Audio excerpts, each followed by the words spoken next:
So good morning, everyone. If you're here today, it's because you want to know a little bit more about video editing.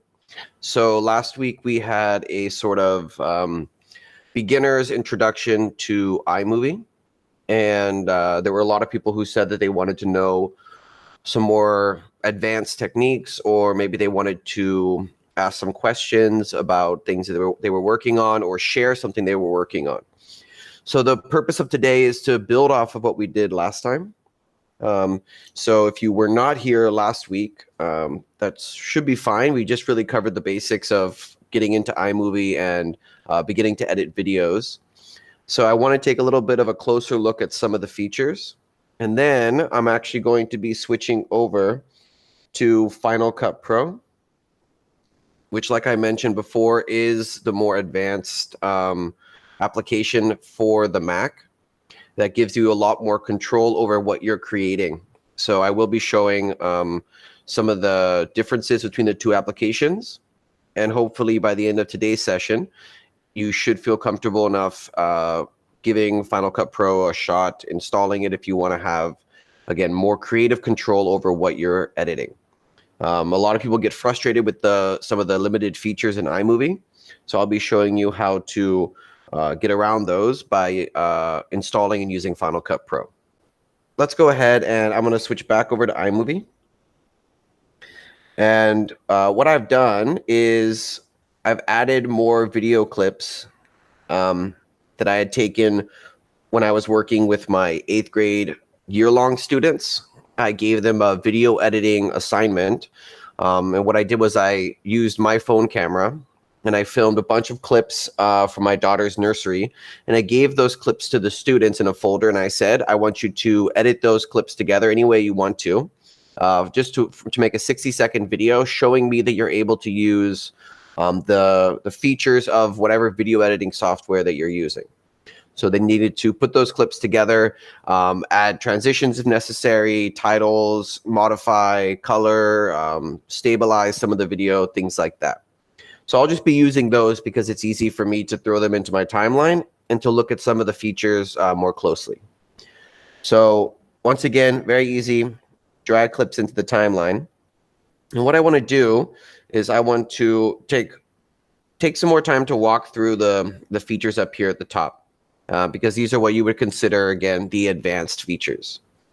So last time we talked about how you can very easily just press on this magic wand, and what it will do is it will sort of try to automatically make the video clip more clear or brighter, or essentially adjust to what it would detect as being a better output for that video.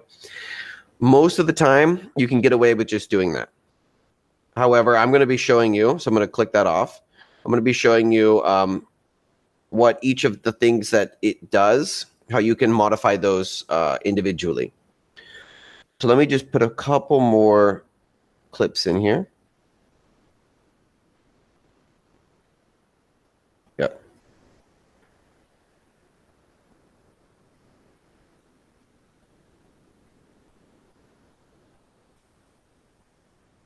Okay. So remember, when you have to click on the clip in order to modify the settings up here at the top. So the first one, color balance. Essentially, whenever you're filming your clips, you need to be mindful of the lighting. And so one of the first suggestions that I would have if you're working on putting a video together is think about what you're going to be filming and how you are essentially getting the clips that you need, because the video editing process begins when you're filming. And what I mean by that is I've seen a lot of collaborative videos put together by teams. And one of the most important things to do at the beginning is to tell everyone involved whether or not you want them to be filming in portrait or landscape. It really doesn't, it looks very jarring if half of the team is filming in portrait, half the team is filming in landscape. And as you're watching the montage video, it keeps switching between the two. So establish some clear expectations around the type of video that you're going to be collecting. So if you're sending an email out to your team, tell them how you want them to be filming, portrait or landscape. It's also worth mentioning whether you want them to be filming under certain lighting conditions, because we know that light, whether it's indoor light, I'm sitting in a room right now with, indoor lights on, fluorescent lights are going to be a different color than if you're going to be standing outside and filming. So that's where this category right here, color balance, comes in. So you can do auto, which is basically the same thing that the magic wand does. Match color will allow you to match the color of another clip. This is really useful if you want to make things look consistent. If you go to white balance, then what you want to do is you actually want to click on this, and you're going to select a point in the clip where there's something that is colored white. And so what people normally do when they actually go and do shoots outside or they're filming is they'll take a white piece of paper and they'll hold it up to the camera, and they'll just get a short clip at the beginning of the video clip of the color white, and they'll use that to balance the colors of the rest of the clip. So in this case, I'm just going to click on the white of this bookshelf, and that's going to adjust it. Skin tone balance, same idea.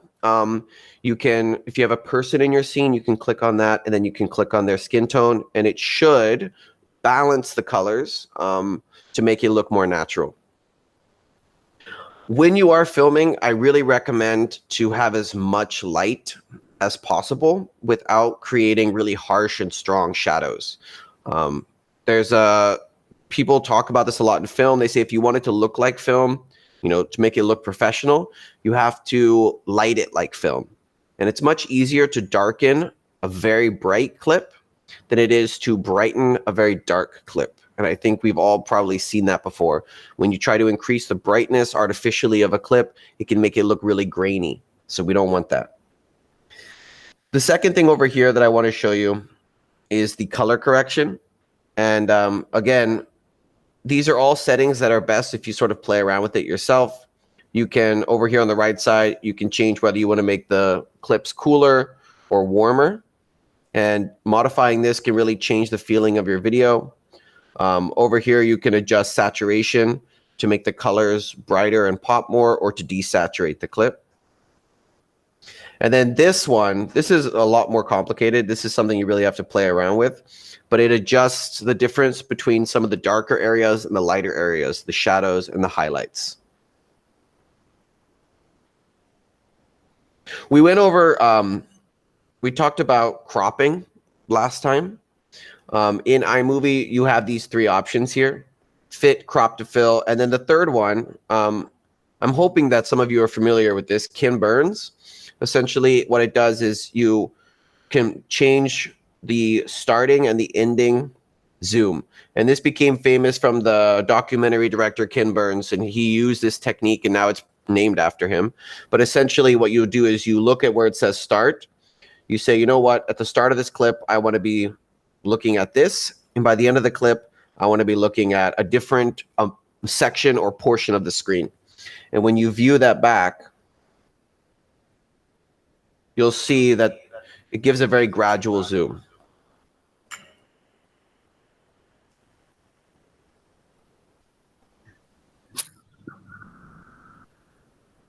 The next thing I'm going to talk about here is I'm going to take one of these clips where I'm moving a little bit, and I want to talk about stabilization. So almost every video editing software now has some sort of stabilizing or auto-stabilizing feature. And this is really useful, especially if you don't have a tripod at home. So if you're trying to film video and you're finding that it's very shaky, so what you can do is you can use the stabilization feature. So by clicking on Stabilize Shaky Video, what it will do is it will sort of take a minute or two to analyze the movement of the camera, and then it's going to essentially crop the video down and make some adjustments so that it seems like it's more smooth. When you do this, you will be losing some of the video around the edges of your screen. You saw as soon as it finished stabilizing, it zoomed in a little bit. So let's look at the same clip 2 times, once with stabilization and once without.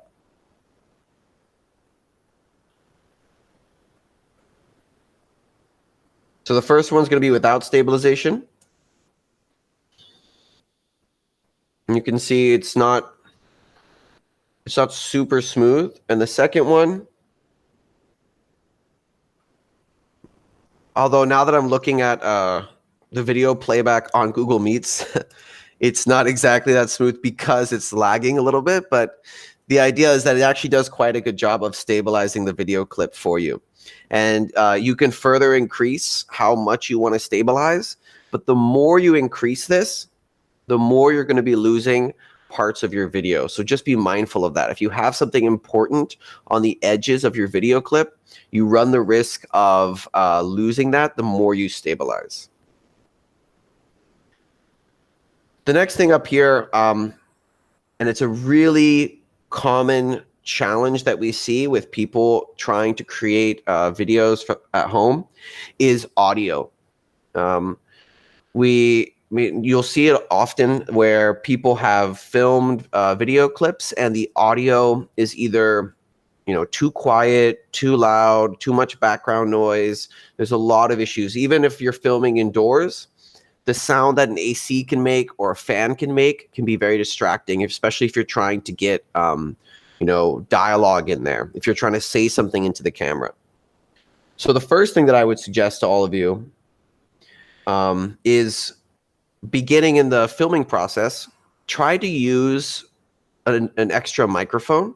And what I mean by that is, I don't expect you to have a professional quality mic just lying around at home. But one of the things that works really well is to actually just take one of those headphones that come with all of the iPhones and things like that, those little earbuds. And you'll find that many of them have a microphone attached somewhere along the cord. So that microphone is actually a much better microphone at picking up dialogue. So I suggest that you plug that in. So if you're filming or you're having someone film you, use that and record a second clip and just use the second clip's audio. So try to capture the audio, and you can put the clips together on top of each other and delete the video from one and keep the audio that will be a much better quality because you've used that microphone. If for whatever reason it's not possible to do that, then you get to the audio settings here and you can do a couple of adjustments that can make it better. So let's look at what those are. If you click on the auto, again, it's the same thing as the magic wand. It could do a decent job of improving the audio. If it doesn't, then you can manually adjust the volume. So right now it's at 100%. If I were to move this up, I can go all the way up to 400%, and that will boost the audio significantly. You will get a lot of distortion if you go that high. I never recommend that you go above 200%. And even then, you have to be careful and mindful when you're looking down at the bottom of the clip so that it doesn't, the sound waves, the waveform, don't go up into the red zone. The other option here is lower the volume of other clips. And that is useful if you have multiple clips on top of each other, or you have a narration track. You can select that, and that will make all of the other audios immediately lowered, which can be quite useful. You also have this equalizer over here. Reduce background noise is a great feature. When you use it, however, you should definitely go back and listen to your clips again, because you'll find that sometimes what it does is it will make your voice sound a little strange. Because what it's essentially doing is it's trying to analyze all of the other audio and to reduce things like, again, the AC, the fan, background noises that are going on around you. So it can make your voice sound very tinny, if that makes sense. So definitely go back and just check and listen. So by checking this, then you can choose how much you want to reduce the background noises. And the final thing you can do here is, by going to equalizer, you have a few options. So if you find that a clip is really loud, you can use loudness to sort of equalize that, to make it so that it doesn't go from being very quiet to very loud suddenly. And if you want to boost someone's voice, you can use the voice enhance. Those are the two that I probably use most often. We're going to go through the last two here, and then I'm going to take see if there's any questions about iMovie, and then I'm going to move over to Final Cut Pro. So the speed settings are very straightforward. You have obviously normal speed, slow speed, fast speed. You can customize. So if I click on custom, I can set, I can modify this and put in any number that I want, and that will change the speed of the clip. I also want to point out freeze frame, and this is a really good one. If you want to take a single frame of a video and extend it, and this can help when you're trying to edit things together if you just need a little more time before you move on to the next clip. If you have an audio, like a voice narration talking over something, and you need to make sure that it changes at a specific point to go to the next video clip, and what you can do is use freeze frame. By selecting freeze frame, you'll see down at the bottom that I have this new object that's placed in here. And this, when I'm looking at, this is my freeze frame. So it goes video, it freezes, and then it continues. So I can change the duration of this freeze frame by grabbing on the handle, and then I can stretch this out and modify how far I want that to freeze.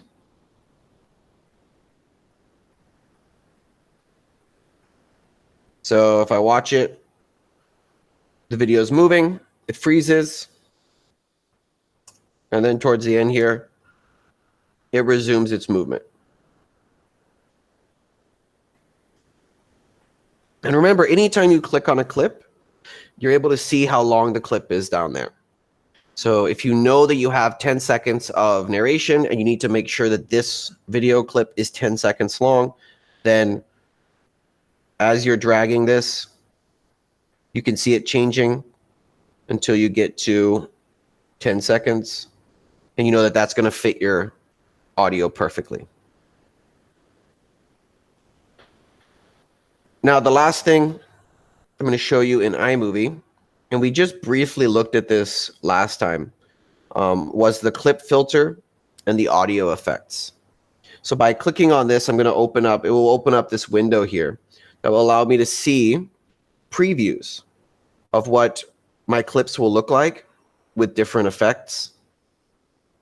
You can see there are some really nice ones, very interesting ones if you're trying to collect video clips from a whole bunch of different people and they all look very different. One of the easiest ways to bring that consistency is to use a clip filter on all of the clips to make it look like they all belong together.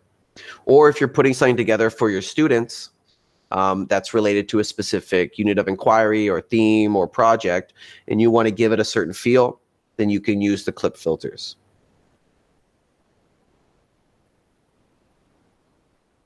Obviously, some of them are a little too extreme for probably anyone to use, but there are, I would say in the first half, there are quite a few nice ones that you can definitely use in actual videos.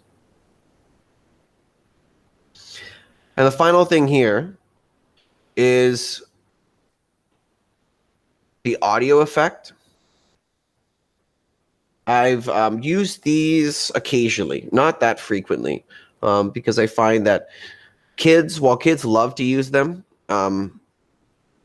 you probably won't find a place for most of them in any sort of serious or professional video. So if, for example, you had, a scene in your film where you have someone calling in, then yeah, you could use something like the telephone. You can have muffled audio. You can modify the sound or the acoustics of the clip based on these here, which would change, the size of the room that you're in. So you can definitely look at these and play around with them, but I rarely use them. I just wanted to show you where they were. All right. So I'm going to take 30 seconds, just see. Is there anything that anyone had a question about thus far before I switch over to Final Cut Pro?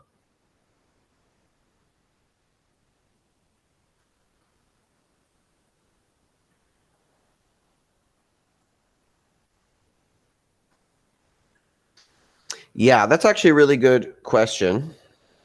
So what I'm going to do, the fading out is really easy. So when you look at the audio clip down here, do you see this little green circle?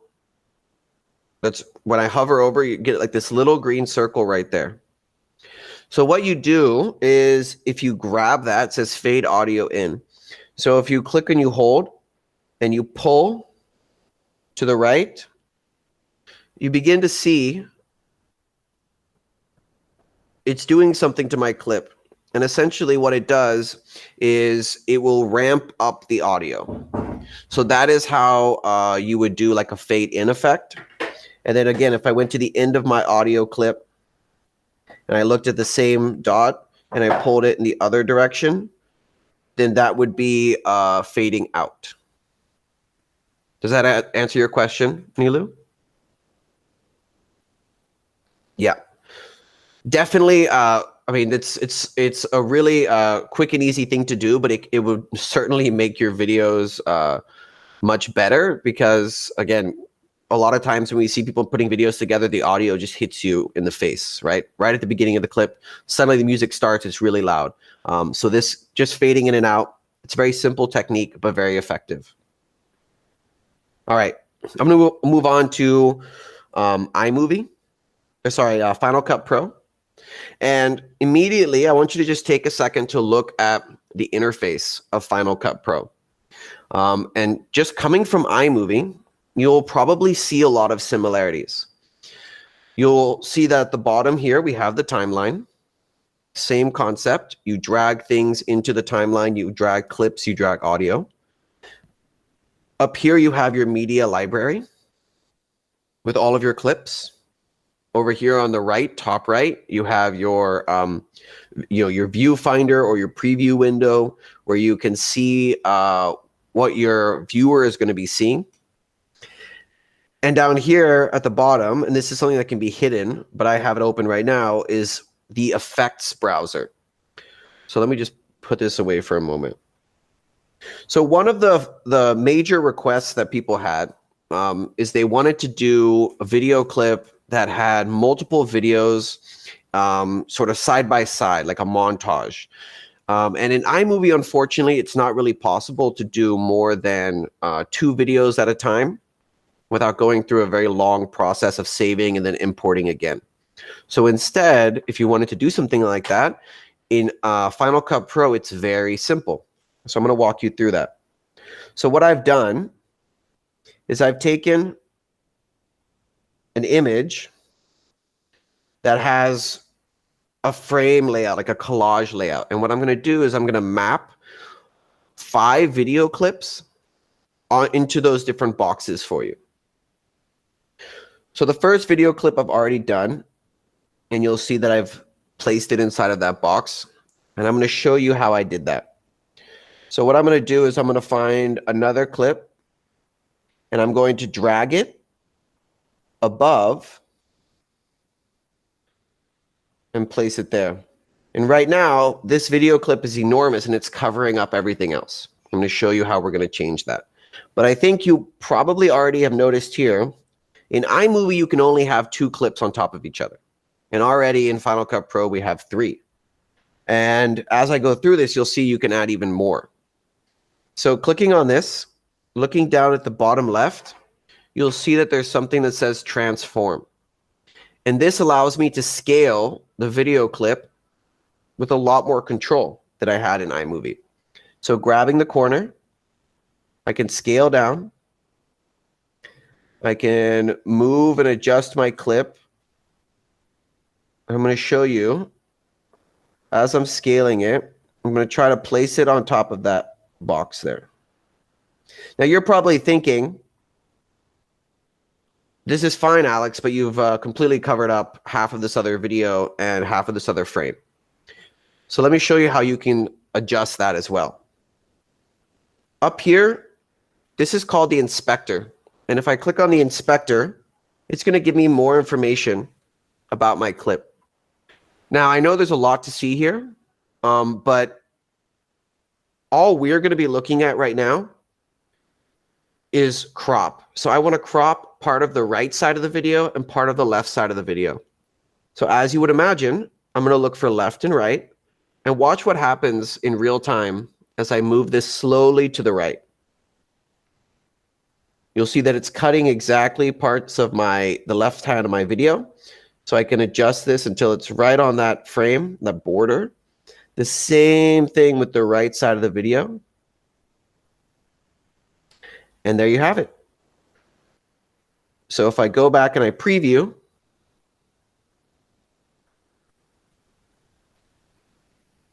it fits perfectly into my frame. So I'll do one more here, just show you the steps again.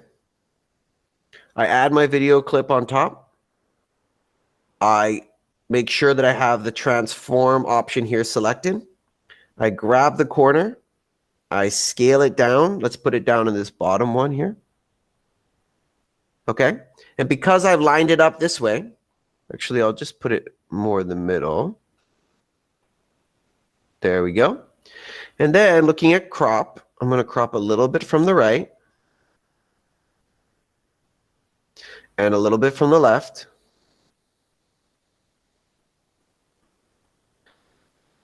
And let's preview it again. There you go. So just so you understand, you don't have to have the background image of that, the borders and that sort of collage style. I placed it there because it helps me to line up and to crop my videos. Of course, you don't need to do that. I could remove this completely. I could hide it afterwards. I could make it essentially invisible if I wanted to, and just have my video clips floating in air. But I do think it adds something by having those borders there. It looks really nice. Okay. So it's already 9:31.